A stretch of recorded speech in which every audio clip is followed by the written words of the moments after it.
Assalamualaikum warahmatullahi wabarakatuh.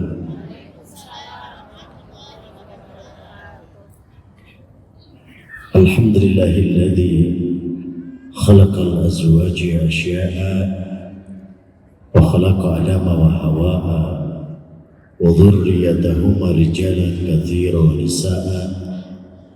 Asyhadu an la ilaha illallah al-malikul a'la wa asyhadu anna sayyidana wa nabiyyana Muhammadan abduhu wa rasuluhu sayyidul anbiya. Allahumma salli wa sallim wa barik ala sayyidina Muhammadin al-Mustafa wa ala alihi wa ashabi ahli tuqa wal wafa. Qala ta'ala fi kitabihil karim, a'udzu billahi minasy syaithanir rajim. Bismillahirrahmanirrahim.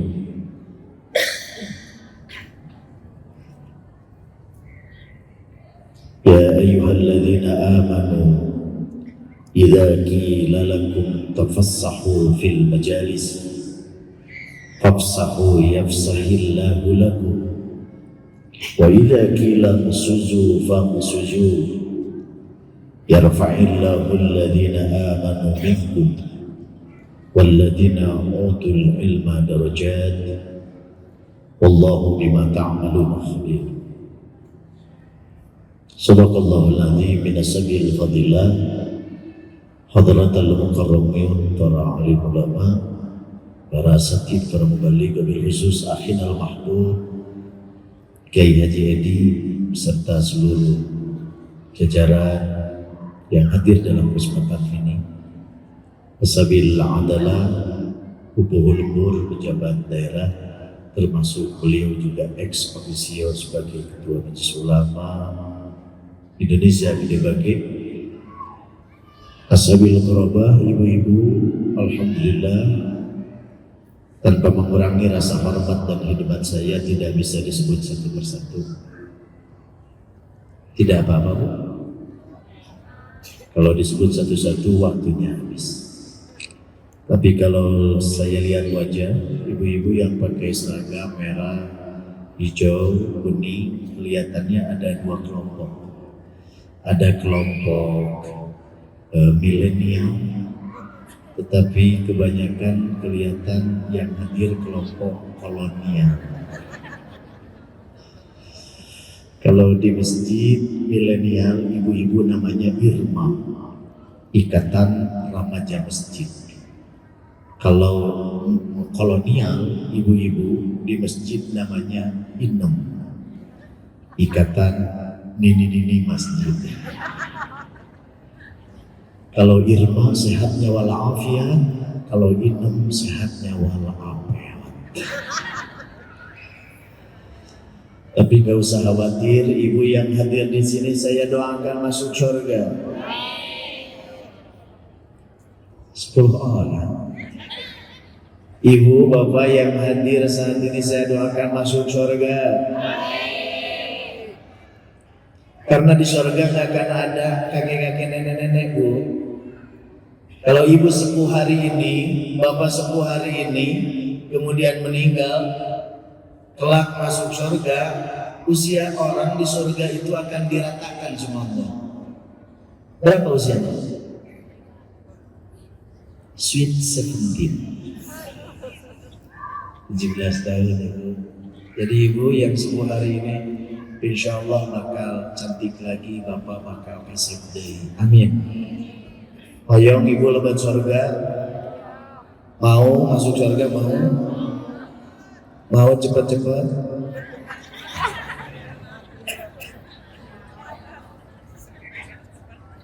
Bu, di surga dengan di Gede Bage ini atau di Bekasi atau di mana yang kuning?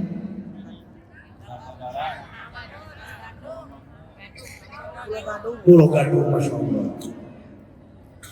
Itu hidup ini ya, enak di surga, Bu. Dalam satu keterangan Allah ciptakan 100 rahmat. Dari yang 100 rahmat ini Allah simpan satu di dunia. Direbutin tuh rahmat Allah yang satu itu oleh seluruh makhluk Allah, yang Allah ciptakan di dunia dan dipimpinnya oleh manusia, karena manusia termasuk kita adalah khalifah fil ardh. Kita wakil Allah di muka bumi ini yang digelar untuk tugas dan fungsi menjaga, memelihara, melestarikan dunia ini untuk diambil manfaat yang sebesar-besarnya. Kapan rahmat Allah yang satu yang Allah turunkan ke muka bumi ini? Tahun ini bukan.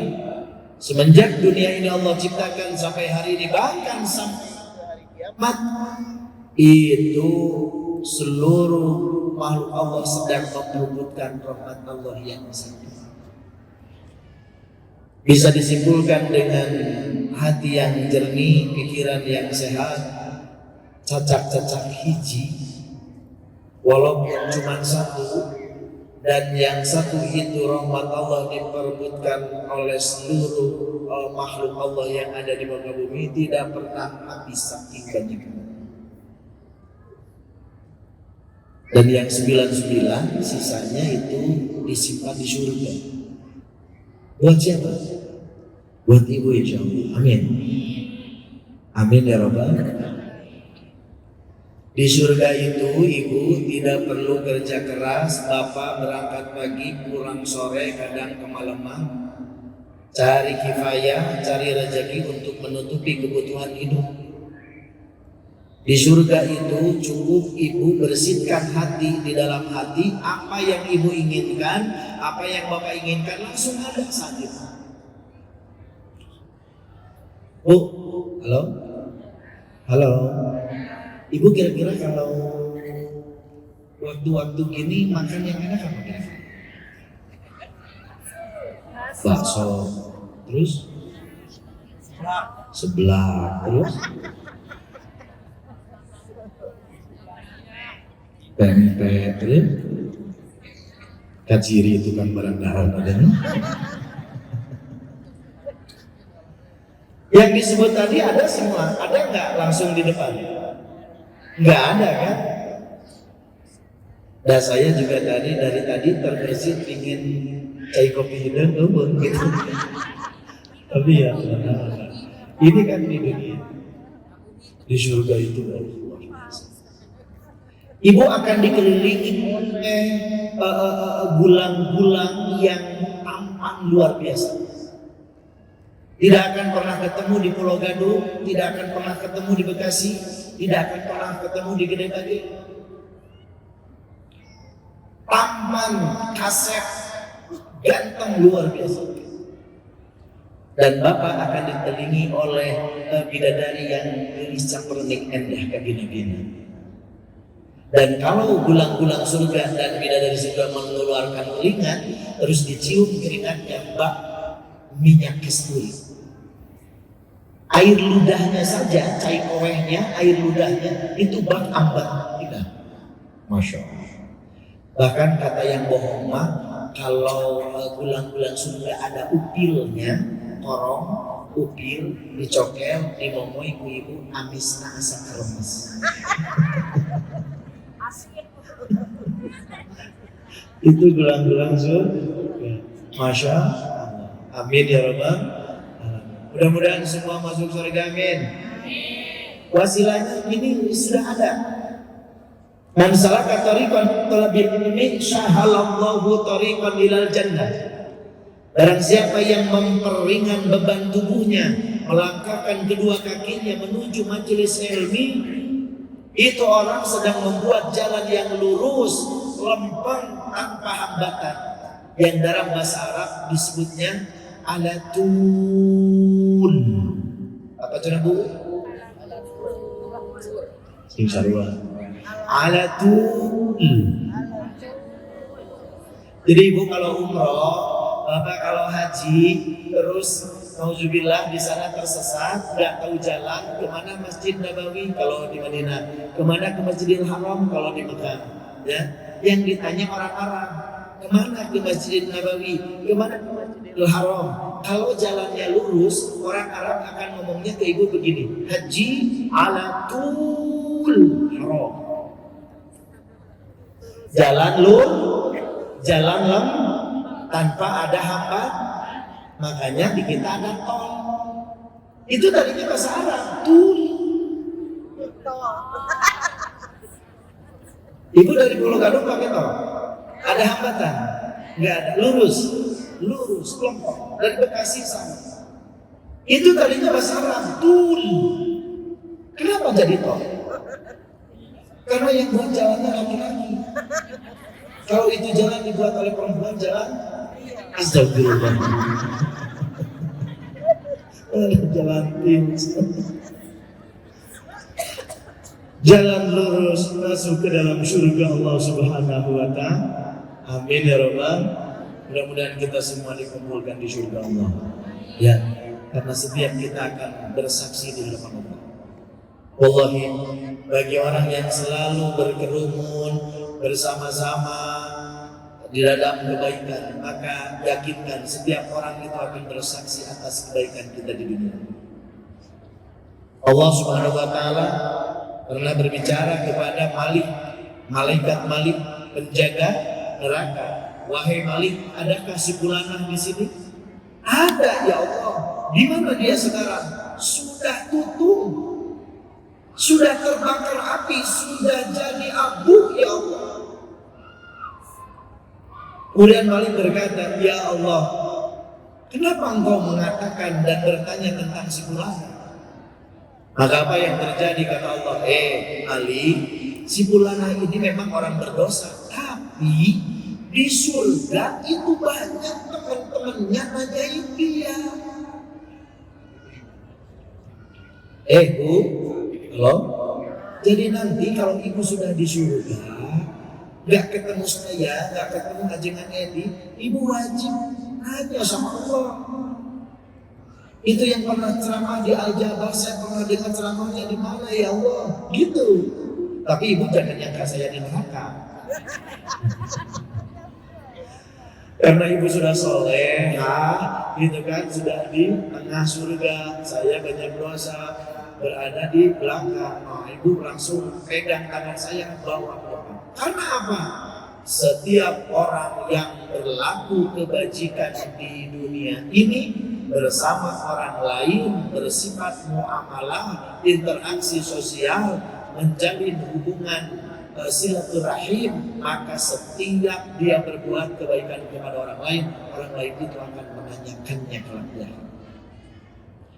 Maka Allah berfirman kepada Malik, atas kebijakanku, karena walaupun orang ini banyak dosanya, kebaikannya tidak lebih banyak daripada kejelekan dan keburukannya, tetapi karena banyak orang teman-temannya di dunia dulu menanyakan dia di surga, maka mandikan dia, kemudian jadikan, segarkan dia, dan sampaikan dia ke dalam surga.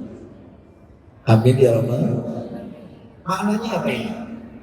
Orang kalau banyak menjalin hubungan baik dengan sesama, maka berpotensi besar dia akan dapat tempat terbaik di dalam surga Allah Subhanahu wa Ta'ala. Walaupun banyak dosanya, walaupun banyak khilafnya, tetapi karena banyak sentuhan kebaikan dengan sesama, maka setiap orang yang diberikan kebaikan di dunia akan bersaksi di hadapan Allah. Kalau saja kita tidak pernah gaul, tidak pernah di majelis ilmi, tidak pernah ada silaturahmi, lantas ketika kita berdosa dan kita dihukum di neraka, siapa yang akan menanyakan kita di surga? Tidak akan pernah. Maka yakinkan hari ini adalah hari yang terbaik. Mudah-mudahan thalabul ilmi ini memberikan kesan spiritual lebih tebal iman kita kepada Allah Subhanahu wa Ta'ala, yang kemudian akan mengantarkan kita kumpul bukan di tempat ini saja, tapi di dalam surga Allah Subhanahu wa Ta'ala. Yang ingin saya sampaikan saat ini adalah, Bapak Ibu bisa merasakan hari ini betapa cuaca agak sedikit panas. Di Bekasi panas, Pulau Gadung panas ya, di Gede Bage di Bandung. Yang Bandung ini ternyata berdasarkan penelitian itu iklim terbaik di dunia. Sejuknya, tapi sekarang sudah terkontaminasi dan berubah.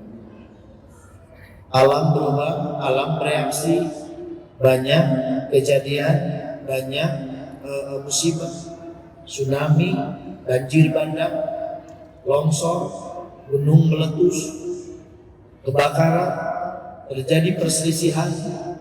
Nauzubillah. Semua itu adalah sebagai pertanda. Nabi sallallahu alaihi wasallam, riwayat Imam Hakim diterima dari Abi Darda. Rasulullah SAW menyampaikan begini: jika dunia ini akan dihancurkan dekat pada waktunya, jika dunia ini dihancurkan dekat pada waktunya, maka akan ada satu tanda yang kontras di antara umat manusia, termasuk umat Islam. Tanda yang kontras itu apa? Kata Nabi SAW, an-nas yuqaribunan nas wa yubaiduna 'anil walidain. Banyak orang yang dekat dengan manusia lain tetapi jauh dari ibu bapaknya. Banyak manusia dekat dengan manusia lain tapi jauh dari ibu bapaknya. Dan mungkin hari ini dalam kasat mata kita sudah melihat banyak orang traktir makan ke bawahannya, ke atasannya, kolega bisnisnya, satu minggu satu kali, satu bulan satu kali di rumah makan yang enak, yang lezat, yang mahal dan mewah. Tetapi tidak banyak seorang anak ingat untuk membawa ayah ibunya, membawa mertuanya, kemudian ditraktir di rumah makan yang megah, yang enak, begitu kan? Jarang. Hari ini. Dan malah berdasarkan penelitian, potensi seorang anak menghargai, menghormati, dan mematuhi orang tuanya sekarang sudah menurun sangat drastis. Bagaimana tidak kita dikasih HP mahal, pulsanya puluhan ribu, ratusan ribu, dia ngeceknya kemana setiap hari dengan pulsa yang banyak itu sampai habis. Ternyata di grupnya, ke temannya, ke kolega bisnisnya, atasannya, bawahannya, bahkan ke pacarnya setiap saat. Tapi ada seorang anak nunjuk di sana, mungkin dia sekolah, mungkin dia kuliah, atau anak kita sudah ditikahkan dan dibawa oleh mantu kita, nun jauh di sana tempat tinggalnya. Ada hari ini anak satu hari tidak telepon ibunya,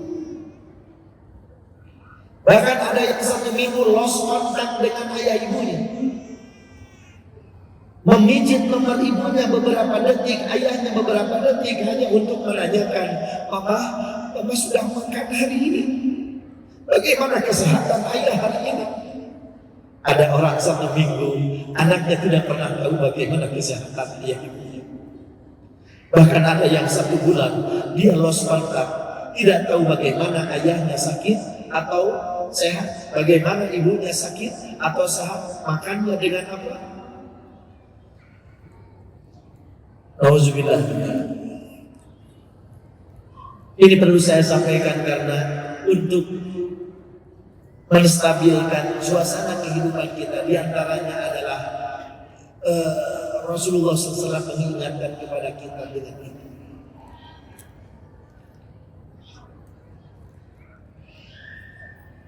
Keharusan seorang anak khidmat kepada ibu bapaknya, hormat kepada ibu bapaknya, sekarang sudah mulai agak lengkap. Dan ini yang salah satunya akan menyebabkan dunia bereaksi, bahkan katanya adalah tanda dunia ini dihancurkan oleh Allah Subhanahu wa taala. Ridha fi ridhal walidain wa syuhdullah fi syuhdil walidain. Banyak orang umat Islam atas nama mencari keberkahan hidup, agar pangkat dan jabatan naik, agar dunia yang diraih gampang dan banyak melimpah ruah, mencari keberkahan, dia berziarah ke makam Syekh Anu, ke makam Wali Anu, ke makam Guru Anu, ke tempat pajaratan Anu. Kadang sebulan 2 kali, 3 kali pakai bis. Berbondong-bondong mencari keberkahan hidup. Bukan tidak boleh ziarah. Ziarah itu sunnah hukumnya. Tapi banyak orang sahur istilah sudahlah kabobodo tenjok kasamaran tingali. Masya Allah, lu jauh di Jogjuk, lu anggang di tean, tapi yang dekat berziarah kepada ibunya, kepada ayahnya, kepada mertuanya, kehalangi satu RT, satu RW, satu kecamatan, bahkan satu kabupaten jauhnya. Tetapi kenapa susah kita untuk berziarah kepadanya? Padahal di dunia ini wallahi tidak ada doa yang terkabul setelah Nabi Muhammad SAW kecuali ibu bapak kita. Kata Nabi, kalau ziarah kepada ibu kita, bapak kita, mertua kita, ibu masih punya mertua? Punya. Harus sama ya, ke ibu bapak dengan ke mertua itu harus sama. Lebaran misalnya ke ibu bapak kasih 1 juta, kalau ke mertua berapa? 100. Nggak boleh, harus sama. Karena doa punya mertua sama dengan doa ibu bapak. Dosanya kepada mertua sama dengan dosanya kepada ibu bapak. Bahkan di kitab Syafi'iyah di Fathul Mu'in salah satunya, kalau seorang laki-laki kemudian bersentuhan kulit dengan mertua perempuan itu nggak batal. Kalau misalnya seseorang sudah putus, sudah cerai, sekalipun ketemu lagi dengan bekas mertuanya, kemudian bersentuhan kulit lagi, tetap nggak batal. Itu hebatnya. Disebut lagi di Nasundama mitoha. Mitoha itu tidak bahasa Arab. Mantoha. Man orang toha yang harus dimuliakan. Jadi harus sama kepada ibu bapak, ke mertua harus sama.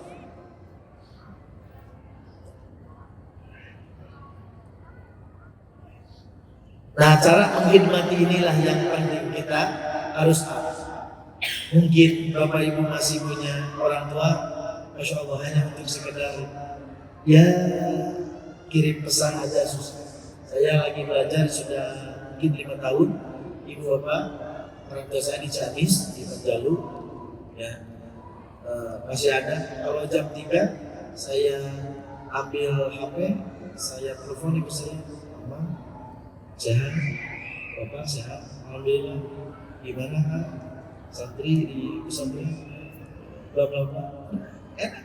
Gak dikasih duit, gak dikasih kiriman apapun. Hanya ditanyakan bagaimana kesehatannya, bagaimana ayah, bagaimana ibu. Mereka sangat riang. Hari ini, nauzubillah. Makanya untuk itu kewajiban berbuat baik kepada ibu dan bapak kita selagi masih ada, itu adalah merupakan keniscayaan, karena mereka adalah azimah hidup, mereka adalah kunci keberkahan, mereka adalah kunci disampaikannya dan diterimanya doa kita di hadapan Allah Subhanahu wa Ta'ala. Apapun kebaikan yang ibu bapak lakukan hari ini, tempelkan nama dia. Jika di stopan bapak ibu ada yang minta-minta, kasih 1000. Bapak bersihkan di dalam hati, ibu bersihkan dalam hati, ya Allah, jika uang yang 1000 ini ada manfaatnya buat saya, maka kasihkan pula kemanfaatan kebaikan itu untuk ayah ibu saya. Jika ibu bangun di tengah malam, jam 2 malam bertahajud, ya Allah, ayah dan ibu saya dulu mungkin jarang bertahajud. Kenapa? Karena terlalu pulas tidurnya. Siangnya terlalu capek, berusaha sekuat tenaga, banting tulang, gemeretak tulang, cucuran keringat, darah, air mata, semua dikorbankan demi kebahagiaan saya, ya Allah.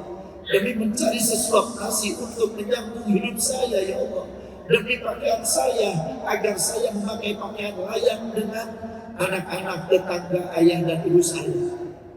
Bahkan saya sering melihat ayah saya waktu lebaran memakai bajunya yang tahun lalu, tetapi saya diberikan baju baru karena ayah saya, ibu saya ingin melihat anaknya sama sejajar dengan anak-anak tetangganya.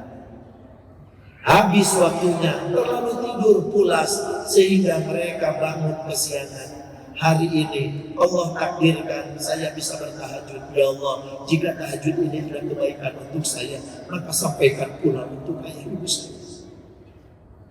Ketika ibu baca Quran, ya Allah, ayah ibu saya dulu tidak baca Quran, bahkan tidak belajar Quran. Habis waktunya, jangankan baca Quran, untuk hidup saja susah. Hari ini saya diberikan kepercayaan, kebijakan, ada ruang dan waktu untuk membaca Al-Quran. Ya Allah, jika baca Quran ini baik dan ada amal kebaikannya bagi saya, maka sampaikan pula untuk ayah ibu saya. Setiap kebaikan apapun tersebut, ketika ibu kita, ayah kita ada dalam kesempitan dan kegelapan di tempat alam barzah, maka ketika itu pula barzahnya diluaskan, diterangi, kemudian dinyamankan, sehingga ibu kita terperanjat. Ayu syai'in hada, ada apa ini ya Allah? Ada apa ini ya Allah? Kenapa kubur saya jadi luas? Kenapa jadi terang? Kenapa jadi nyaman? Itu ada cucumu, ada anakmu, ada menantumu yang setelah ngaji dia buat kebajikan disebut namamu. Dia baca Quran sebut namamu, dia tahajud sebut namamu, dia duha sebut namamu, dia mau makan mau minum sebut namamu, dia mau thalabul ilmi sebut namamu. Maka inilah pahala dan ganjarannya dari anak yang soleh. Amin ya Rabbal. Jangan untuk kita saja, untuk kebaikan ibu bapak kita. Wallahi demi Allah, itu semua akan disampaikan oleh Allah Subhanahu wa taala. Kaum muslimin yang dimuliakan Allah Subhanahu wa taala. Imam Ali karamallahu wajhah pernah diwanti-wanti oleh Rasulullah SAW ketika beliau nikahkan Ali dengan Fatimah Az-Zahra. Maka Rasulullah berkata, wahai Ali, aku ini adalah Muhammad, aku adalah Nabi dan Rasul. Aku satu-satunya orang yang diberikan kebijakan oleh Allah untuk mensyafaati umatku kelak di akhirat. Tapi wahai Ali, aku tidak bertanggung jawab. Aku berlepas diri darimu wahai Ali, jika Allah kelak murka kepadamu lantaran ketiadaan syukurmu dan hormat beserta khidmatmu kepada ibu bapakmu dan mertuamu ini. Ali, andai kata sekujur tubuh ibu keluar darah dan nanah, masya Allah ibu, sekujur tubuh seorang ibu keluar darah dan nanah, tentunya sangat menjijikkan.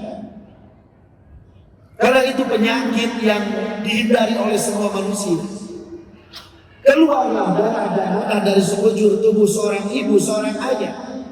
Kemudian di situ ada anaknya yang sangat bakti, sangat hormat dan khidmat kepada ayah dan ibunya. Kemudian dibersihkan darah dan nanah yang tercucur dari sekujur tubuh ibunya, ayahnya itu, bukan dengan lap, bukan dengan sikat, bukan dengan tangan. Saking khidmatnya seorang anak kepada ibunya, kepada ayahnya, darah dan nanah itu dibersihkan dengan lidahnya sendiri, dijilati, diletakkan ibu sampai kering, sampai tidak tersisa darah dan nanah yang tercucur dari sekujur tubuh seorang ibu, seorang ayah. Kata Nabi, apa yang terjadi? Wallahi Ali, tidak cukup bakti seorang anak kepada ayah dan ibunya. Lantas apa yang akan kita berikan untuk mereka? Tidak ada.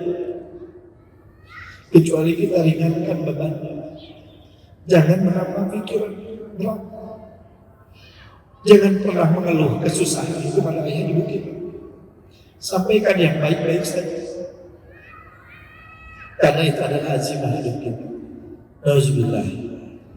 Bapak Ibu kaum muslimin, terutama laki-laki, orang normal, kaum muda, jika masih punya ibu, itu adalah azimah. Seorang anak laki-laki yang sedang berbicara dengan ayah dan ibunya. Kata Nabi SAW, dia bicara di hadapan ayahnya, di hadapan ibunya. Kemudian anak laki-laki itu kesal kepada ibunya, kesal kepada ayah. Dan ketika berbicara, dia memalingkan mukanya dari tatapan ayahnya, dari tatapan ibunya. Wallahi kata Nabi, detik itu pula 700 lubang rezeki Allah tutup untuk anak kita. Jika ada seorang anak laki-laki sedang ngobrol dengan ayah dan ibunya, kemudian anak laki-laki itu mengangkat intonasi pembicaraannya sehingga nadanya lebih tinggi dari suara ibunya dan ayahnya, bahkan oleh ibunya terdengar ada bentakan. Masya Allah, satu kali bentakan anak laki-laki kepada ayah dan ibunya, kata-katanya yang keras dan kasar, maka detik itu pula 900 lubang kebaikan Allah tutup untuk anak itu.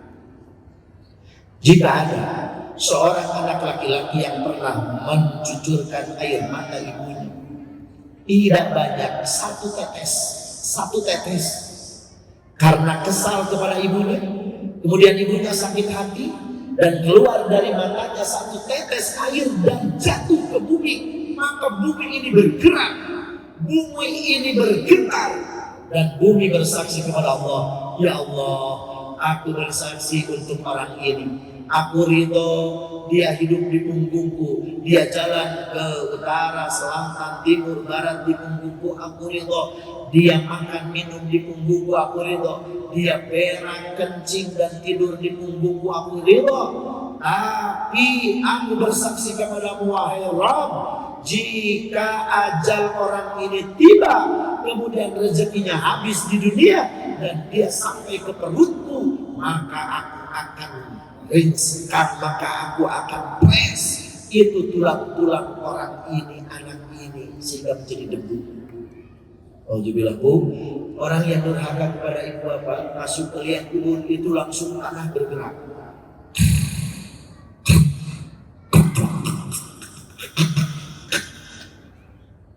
Suara apa itu? Itu suara tulang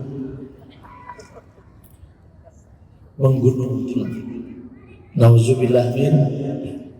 Maka berbaiklah kepada ibu dan bapak kita. Nah kalau ibu, maaf, kalau ibu ke suami, ibu masih punya suami? Halo, masih punya suami? Laki-laki sebaik-baiknya ibadah di dunia, kalau dia tidak khidmat, tidak hormat, menyakiti ibu bapaknya, surga bukan bagian kita. Tapi kalau ibu, sehebat-hebatnya ibu di dunia, ibadah, hajinya, umrohnya setiap tahun, sholatnya getol, tahajudnya getol, duhanya getol, apa-apanya getol. Tapi kalau ibu tidak khidmat, tidak hormat, bahkan justru melawan, menyakiti suami, nauzubillah, surga bukan bagian. Ayo memperhatikan wajah-wajah anharon di dalam jannah. Setiap istri meninggalkan dunia ini tidak ada ridho suami, tidak akan pernah masuk surga. Makanya ibu, saya titip suami itu segalanya. Jangan pernah dimarahin ya. Ada yang suka marahin suami? Ada. Ya Allah. Ada yang suka nyuruh-nyuruh ke suami? Ada. Ya Allah, ibu, itu di kitab kecil, kalau ibu suka marahin suami, itu 40 hari ibadah sunatnya nggak akan diterima suami. Ada yang suka marah-marah? Tambah lagi 40 hari, habis suami. Bu, yang tidak boleh di istri dengan suami ini ada 4. Ini bekal ke rumah. Pertama, ibu tidak boleh suara ibu lebih tinggi dari suami. Jadi kalau ibu dipanggil, Mama, ibu turun sedikit. Iya Pak. Mama, iya Pak. Mama, iya Pak. Mama, iya. Yang kedua, ibu jangan menjawab panggilan suami sebelum wajah suami kelihatan. Jadi kalau ibu di dapur sedang sak-sak-sak gitu kan, bapak panggil, Mama, ibu jangan jawab dulu, tapi ibu harus lari dulu. Lari. Nah, setelah kelihatan wajah suami, sikapnya begini, Bu, lihat sini. Iya Pak. Suka gitu enggak?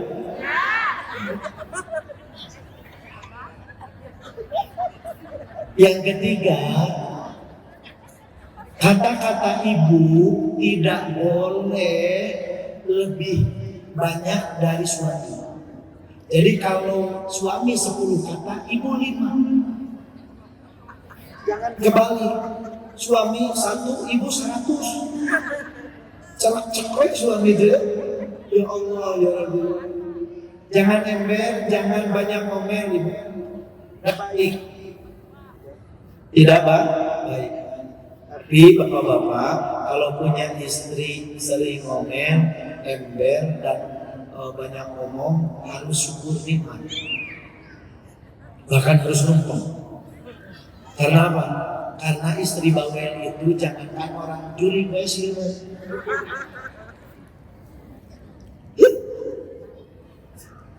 Ada di Jambi dan nggak tahu di mana tempatnya. Suami istri ASEA dari maghrib sampai jam 12 malam. Cek si bapaknya. Sekali dia ngomong 100 ibu tidak pernah berhenti terus. Masuk kamar, tutupin telinganya dengan apa? Dengan bantal guling, masih kedengaran. Akhirnya hilang kesabaran si bapak. Itu perempuan ditangkap, diborogor ya, sama tambang gitu kan. Diikat sama tambang, dipanggul, masukin ke sumur. Kata si bapak aman nih.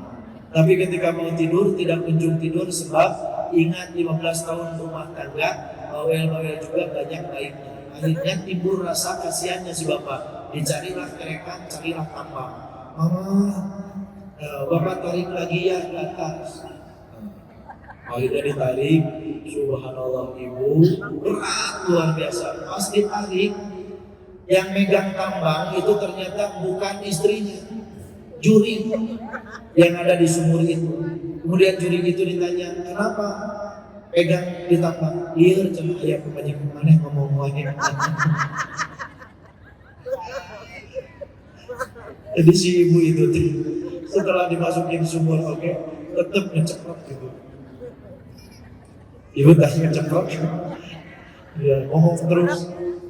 Masya, keempat, ibu tidak boleh panggil suami nama. Suami Joni, kata ibu Jon, kesini Jon, nggak boleh. Harus panggil papi, mami, papa, mamam, dedi, bebek, yaya. Pilih, ya, pilih yang mana. Gak usah malu orang gede bagai hari panggilan papi, mami, dahar jeung kalat. Abah lama. Ini kayak orang Cianjur, mulai dari nikah sampai kakek-kakek, nenek-nenek, mama. Ini hebat. Kata suaminya dari Umasepnya, papa mau macul dulu. Dijawab ke istrinya, ya mamam juga mau ngeramet. Gitu-gitu deh dulu.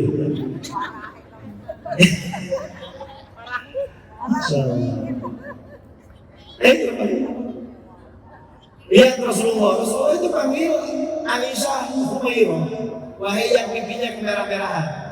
Karena dalam sejarah kulit Aisyah itu kalau bahasa Sundanya koneng umyang. Kalau kesinari matahari, pipinya itu suka merah delima yang asli. Suka diturutin sama orang Bekasi itu. Kalau mau kondangan pakai apa itu? Flash on. Tapi karena ya orang gede bagai, lalu dari pakai flash on, sih ingat karena kulit saja. Hari kulit hidup mantong diberi, apa jadi geneng. Pas ketemu suami, aymannya selalu nenggul. Ya Allah. Nah itu, banyak lagi Bu. Yang haram di ibu 4. Pertama, perempuan tidak boleh pakai tato. Tidak boleh perempuan anggur gigi. Pakai behel. Tidak boleh pakai gengge. Tahu gengge? Emas yang disimpan di kaki. Ini pakai gengge-nya. Itu menjalan kaki kirincingan, dituturkan ke anak saya merapi ciri. Nggak boleh. Kemudian cukur halis, bulu alis, itu tidak boleh. Intinya adalah ibu berkhidmat kepada suami, berkhidmat kepada ibu bapak kita, bapak-bapak laki-laki berkhidmat kepada ibu bapak kita. Yang masih ada, mintakan doanya, doakan beliau. Yang sudah tiada, doakan lagi. Insya Allah itu adalah kunci kebahagiaan hidup kita dunia dan akhirat. Insya Allah. Mudah-mudahan Allah Subhanahu wa taala menurunkan rahmat dan maghfirah kepada kita semua.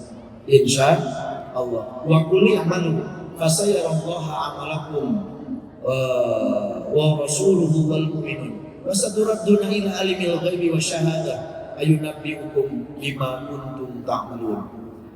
Satu pesan dari Allah Subhanahu wa taala, beramalah kalian di muka bumi ini, sesungguhnya amal kalian akan diperlihatkan kepada Allah, kepada Rasul, dan kepada orang-orang yang beriman. Kepada orang-orang yang beriman di dalam tafsir adalah min abai wa ummahati, yaitu kepada ayah-ayah dan kepada ibu-ibu yang sudah meninggal dunia. Jadi hakikatnya orang tua yang sudah meninggal dunia itu melihat amal kita, dipersembahkan amal kita dan diperlihatkan kepada mereka. Maka sudahkah kiranya kita akan mempersembahkan amal yang terjelek di hadapan ayah ibu kita? Tentunya tidak mungkin dan berusaha untuk tidak.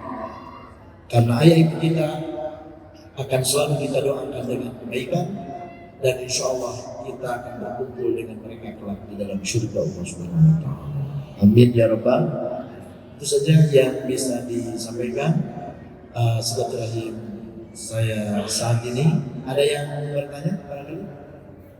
Oke. Ya, kami persilakan kepada jemaah untuk apa saja ya? Silakan Ibu. Bebas. Bismillahirrahmanirrahim. Assalamualaikum warahmatullahi wabarakatuh. Kembali saya Butini dari Jakarta Barat, Komplek DPR RI, Kelapa II, Kebonjeruk, Jakarta Barat. Saya mau bertanya Pak, apa betul saya pernah mendengar bahwa doa anak laki-laki cepat dijabah dan doa perempuan tertunda? Itu saja. Assalamualaikum warahmatullahi wabarakatuh.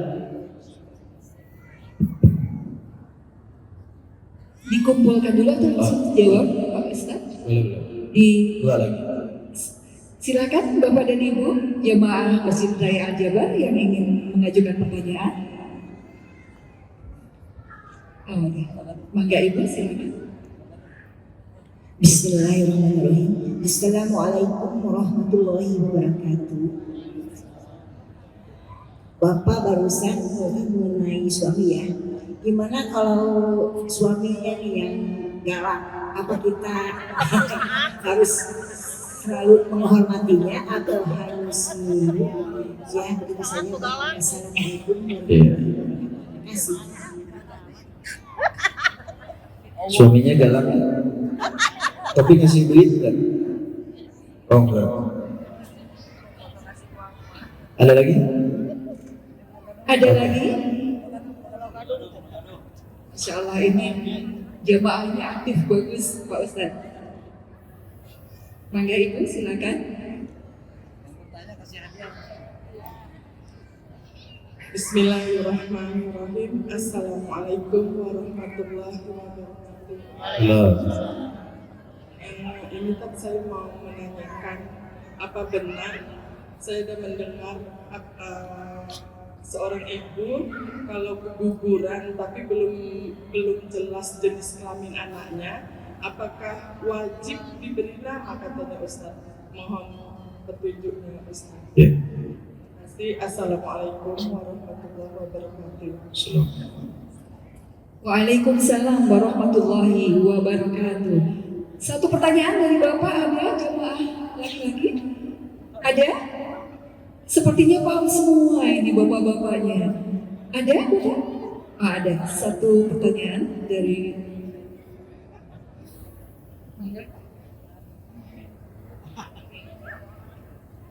Assalamualaikum warahmatullahi wabarakatuh. Izin bertanya Kiai terkait dengan pembahasan tadi, di antara kita barangkali banyak sekali orang tua atau di antara kita orang tuanya yang sudah wafat. Mohon bimbingan dan amalan-amalan apa saja yang kiranya bisa kami amalkan agar kebaikan bisa mengalir kepada orang tua kami, terkhusus yang sudah wafat. Karena ada beberapa yang menyampaikan bahwa amal yang disampaikan oleh orang yang sudah hidup kepada yang meninggal katanya tidak nyampe. Ada yang seperti itu. Mohon tanggapan. Assalamualaikum warahmatullahi wabarakatuh. Assalamualaikum. Saya jawab langsung, Ibu. Ada? Sudah cukup ya Bapak ya? Sudah cukup? Jika ada pertanyaan, 4 pertanyaan. Jadi kalau ada waktu lagi kita buka lagi ya. Ya. Saya gimana izin Kiai ini?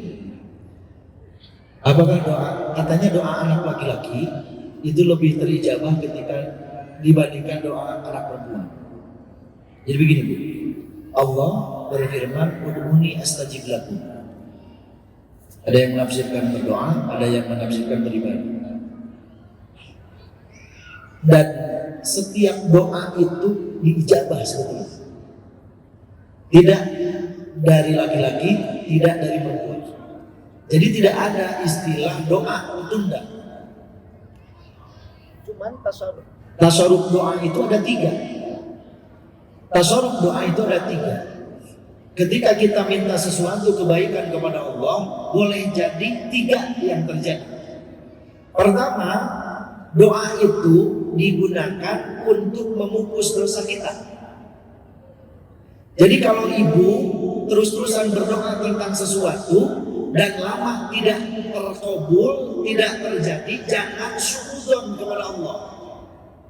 Boleh jadi doa itu sampai, tetapi karena ibu banyak dosa, bapak banyak dosa, akhirnya kata Allah, ini doa sebetulnya diijabah, tapi karena banyak dosa, jadi dipakai bungkus dosa dulu. Pertama itu.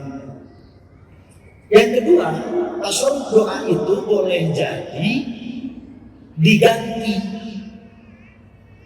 karena akan ada kesusahan, balai, musibah yang akan kita terima. Contoh, kita berdoa saat ini untuk diberikan rezeki agar terberi motor misalnya. Nah, besok itu di lauh mahfud sudah ditulis oleh malaikat Mikail bahwa doa itu dikabulkan dan akan diberikan.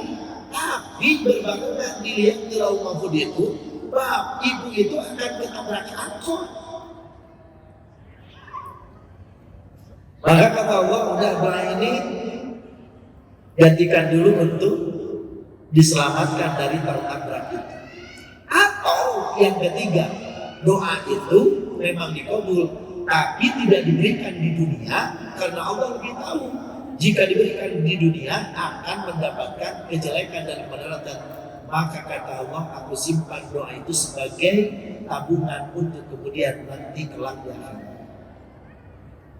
Jadi pada prinsip dan intinya tidak ada doa yang tidak dikabul.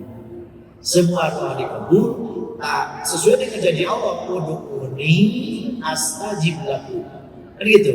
Berdoalah kepadaku, niscaya aku akan jawab doa itu, akan dijawab doa itu. Cuma tasawufnya doa, kenapa sepertinya tidak dijawab?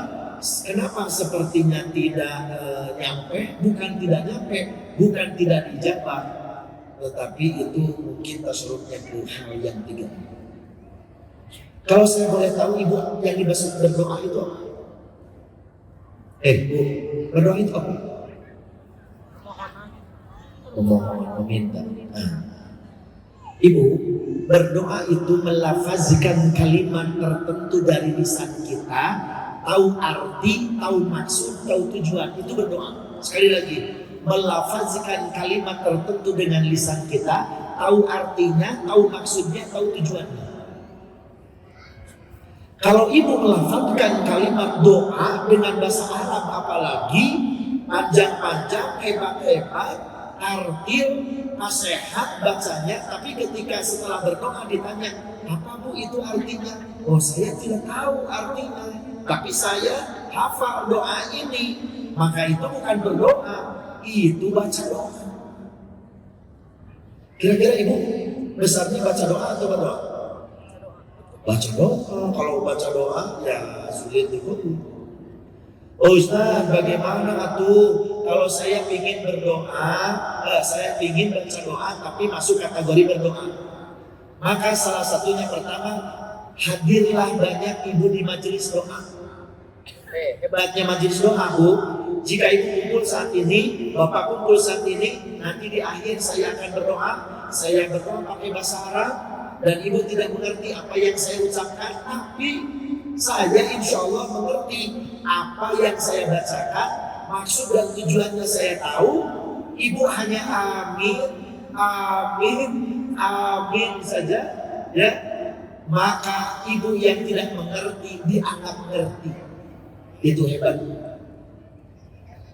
Waduh, kalau begitu Ustaz, bagaimana kalau saya berdoa di rumah? Apakah saya harus panggil Ustaz setiap hari? Oh, berat. Maka turunkan kepada cara berdoa yang kedua. Ibu kalau pakai doa pakai bahasa Arab, pakai doa yang dari Quran. Kenapa doa bahasa Arab dari Quran yang ibu dan bapak pilih? Karena kalau doanya dari Quran pakai bahasa Arab, ibu baca tetapi ibu tidak mengerti dan tidak paham. Quran ini al-muta'abbadu bitilawati, membacanya saja menjadi ibadah. Aduh, Pak Ustaz tidak tahu mana doa Quran, mana bukan Quran. Maka cari cara yang ketiga. Berdoa nggak usah gaya-gayaan pakai bahasa Arab, tapi berdoalah ibu pakai bahasa ibu sendiri. Ketika jam 2 ibu bangun, ya Allah, ampunkan dosa saya, ampunkan dosa suami, ampunkan dosa ayah ibu saya, ampunkan dosa menantu, ampunkan dosa anak-anak dan cucu saya. Kira-kira kalau begitu, ngerti nggak? Pasti ngerti. Dan Pak Kiai Hadi, pas saya kalau baca doa di depan Masjidil Haram, Masya Allah Ibu, kalau dibaca Arabnya orang nggak nangis, tapi kalau diterjemahin nangis. Bahkan Pak Kiai, kalau diimami oleh Syekh Sudes hari ini mau maghrib mau subuh, itu kalau baca ayat-ayat berkaitan dengan umur selalu menangis. Boleh itu. Dan saya lihat kebanyakan, Masya Allah, kebanyakan jamaah itu di Masjidil Haram menangis. Yang jarang menangis itu orang Indonesia. Jelang-jelangnya gitu. Kenapa orang lain menangis? Karena tahu yang dibaca itu ayatnya kita sedih gitu. Jurusan siksa, neraka jahanam, kubur gitu. Kita kasih ayat jurusan apapun, nggak pernah kita terpanggil. Oke? Benar. Jadi itu cara berdoa. Ibu, pertanyaan tadi, tidak ada doa yang tertunda. Semuanya sampai, tapi tasyahud doa boleh jadi penghapus dosa atau digantikan karena akan ada musibah dan kesusahan yang berkait dengan doa itu, atau Allah lebih tahu doa itu disimpan kemudian untuk nanti celengan dan untuk nanti bekal dibuka di alam akhirat. Karena Allah lebih tahu. Misalnya begini, ibu minta resiko ke bapak, pinginnya satu hari 100 juta. Minta kan sama Allah, sebetulnya dikabul. Tapi cek Allah teh, kalau dikasih ente 100 juta satu hari, maka antum nggak akan bisa lagi duduk di pengajian semacam ini. Itu kan lebih jelek, betul nggak? Nah, maka yang terbaik adalah bagi kita, yang penting jangan sampai suudzon kepada Allah. Yang kedua, ibu, pertanyaannya bagaimana kalau suaminya galak? Tawasobil haq, tawasobil sabar itu adalah kewajiban kita.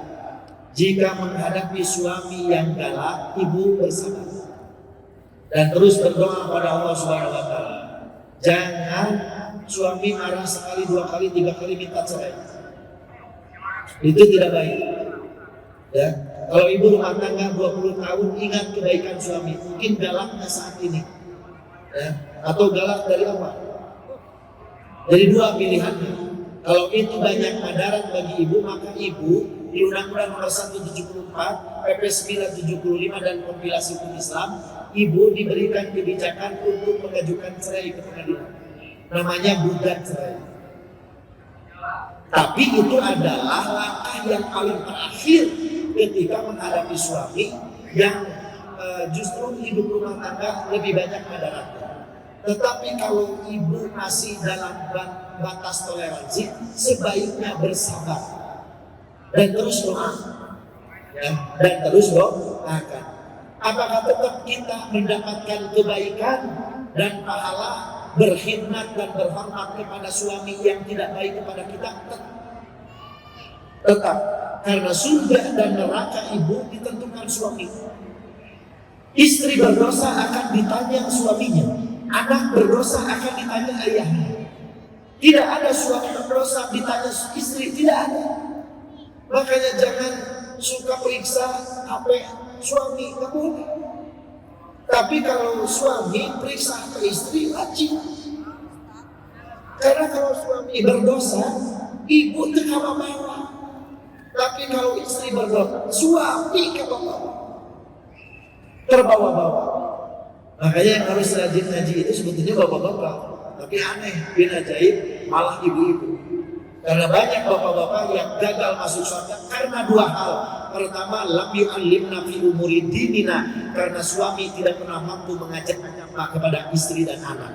Yang kedua, yutimuna bikasbil haram, karena seorang suami sering mengalirkan darah istrinya, anaknya dari makanan minuman hasil usaha yang haram. Ayudrobu bikasbil haram, dipukulkan perkara yang haram itu hatta yatajarradu lahmuhu, sampai luluh lantak daging suami. Wayudhibuna ila niran, terakhir suami diseret malaikat jabaniyah, dilemparkan ke dalam neraka jahanam. Karena dua hal. Padahal suami itu soleh, keturunan di alam dunia, ibadahnya banyak, pahalanya banyak, tapi dituntut sama istri dan anaknya karena lam yu'allimna fi umuri dinina.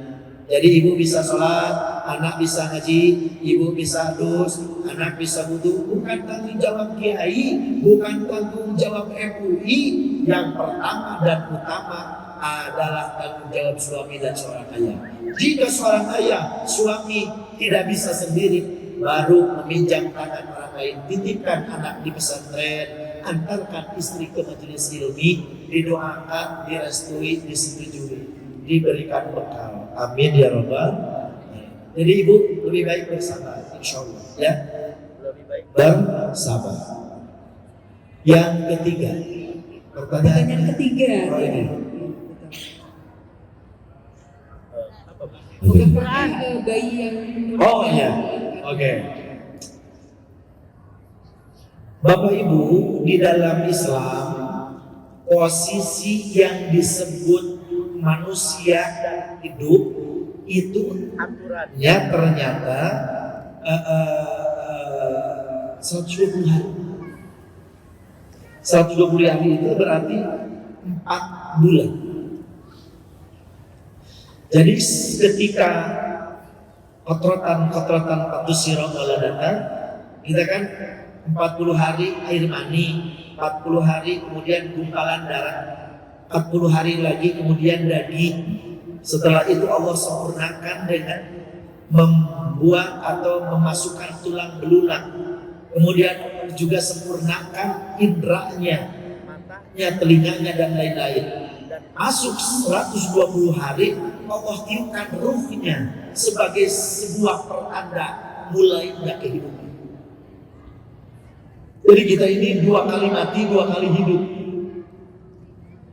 Gak ada orang kalau ngomong, pokoknya mati pada mohon 2 kali, justru 2 kali. Kaifa takfuruna billah wa kuntum amwatan fa ahyakum summa yumitukum summa yuhyikum summa ilaihi turja'un. Kenapa kalian ingkar kepada Allah padahal kalian itu tadinya mati? Kematian di sini sebelum bersatunya ruh dengan jasad itu disebut mati.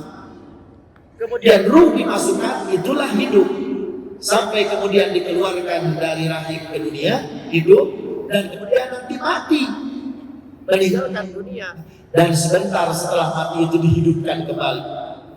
Maka mati, hidup, mati, hidup.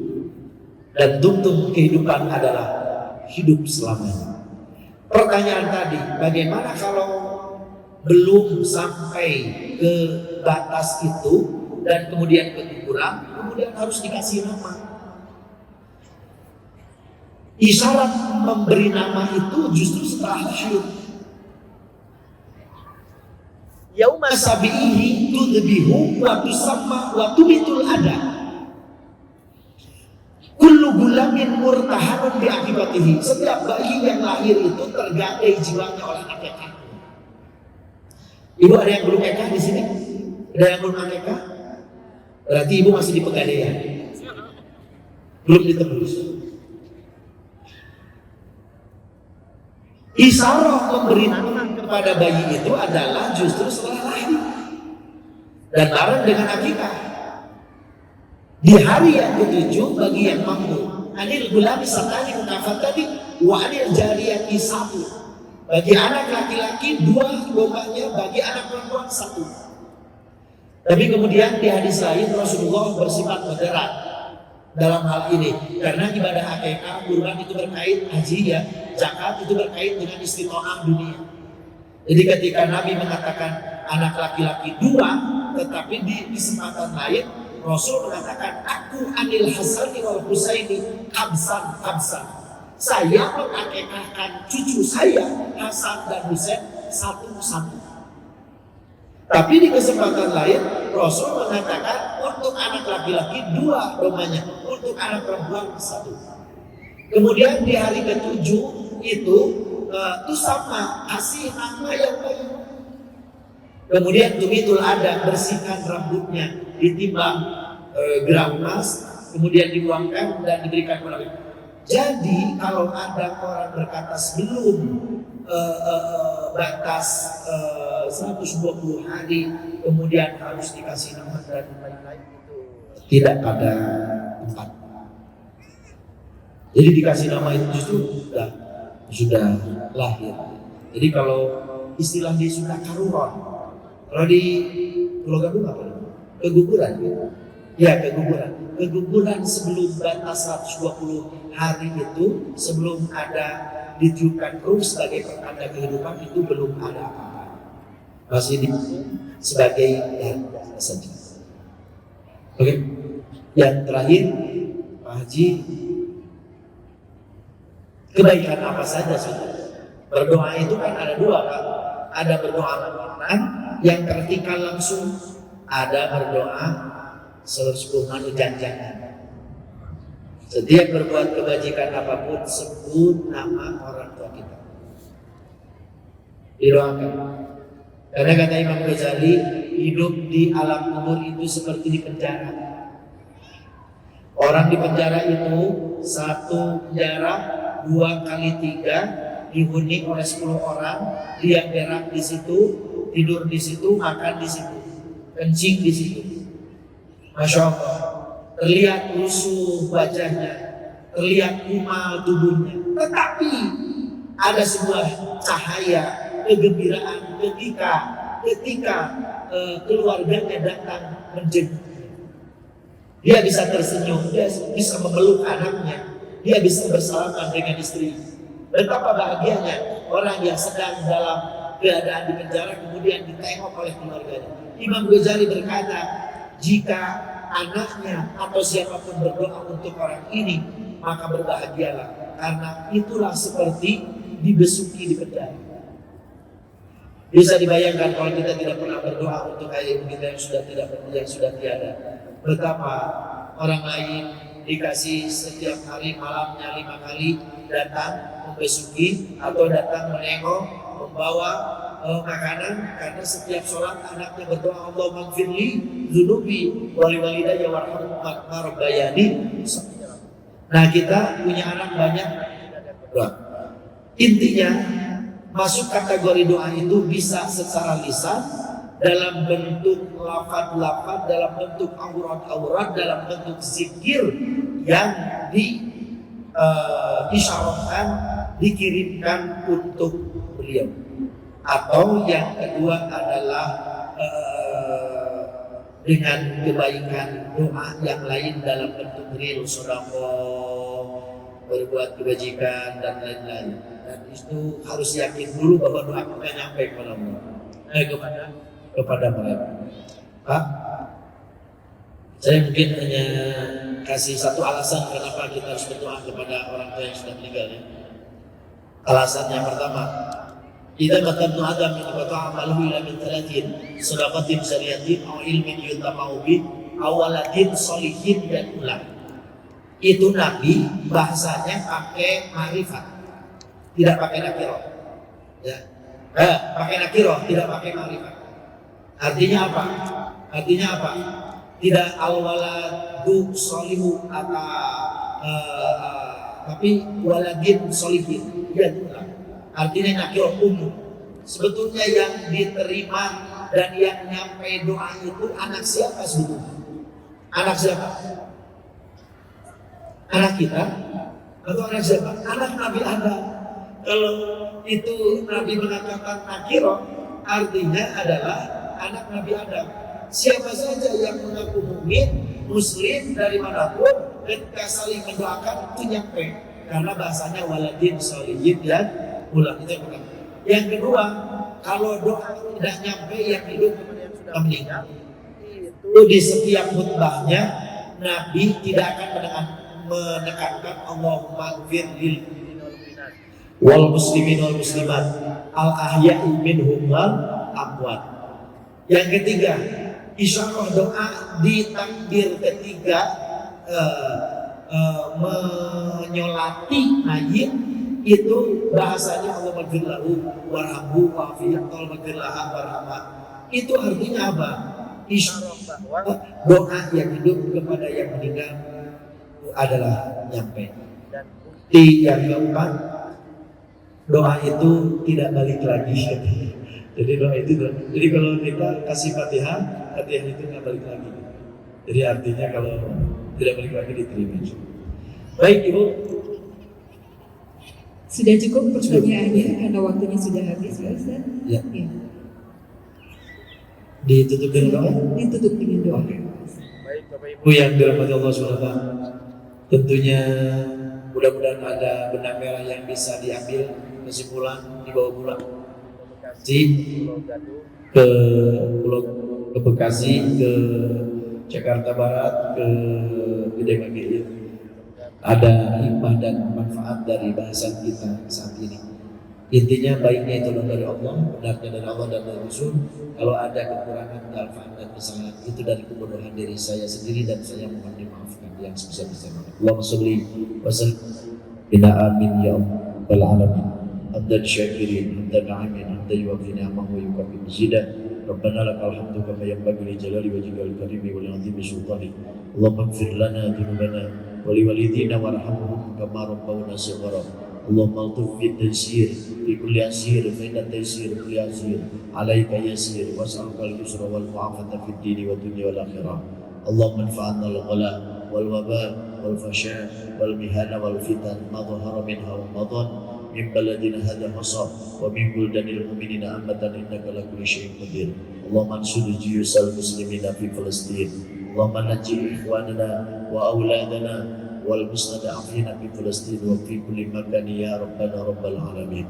Wassallallahu ala khairi khalqihi Muhammadin nabiyil ummi wa ala alihi washabihi wasallam bi fadli subhana rabbika rabbil izzati amma yasifun wa salamun alal mursalin walhamdulillahi rabbil alamin.